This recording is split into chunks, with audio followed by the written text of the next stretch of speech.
Matul is-sena li għaddiet in-nefqa soċjali fosthom fuq il-pensjonijiet u benefiċċji soċjali oħra żdiedet bi 38 miljun u 300 elf euro.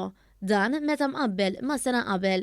Skont statistika maħruġa mill-Uffiċċju Nazzjonali tal-Istatistika l-NSO, in-nefqa soċjali tal-Gvern matul l-2021 laħqet somma rekord ta' biljun u 115 miljun u 300 elf euro.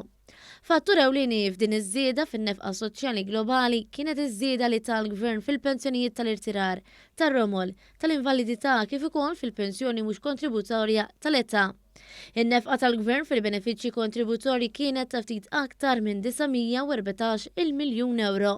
Din is-somma hija ta' 4.1% iżjed minn sena qabel. Il-Gvern investa 43 miljun u 100 elf euro aktar fil-pensjonijiet minn sena qabel.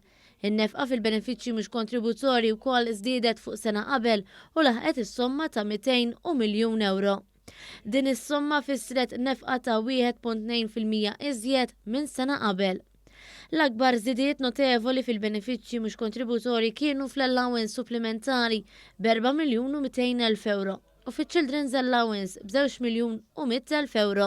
Kien hemm żieda wkoll ta' kważi nofs miljun euro fin-nefqa tal-otjiet għal persuni b'diżabilità. Skont l-istatistika tal-NSO kien hemm mal 55,568 persuna li gawdew mill-pensjoni, filwaqt li qrib il-45,000 familja gawdew mill-Children's Allowance.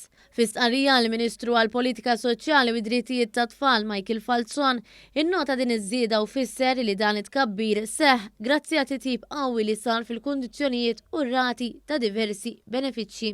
Fil-fatt stqar li fl-aħħar 9 snin il-pensjonijiet u l-benefiċċji soċjali żdiedu bi 332 miljun euro. Il-Ministru Falzon tenna li l-akbar sodisfazzjon kien li tul dawn l-aħħar snin kien hemm tnaqqis ta' 10,000 persuna li jiddependu fuq l-assistenza soċjali u fuq l-għajnuna tal-benefiċċju tal-qatt.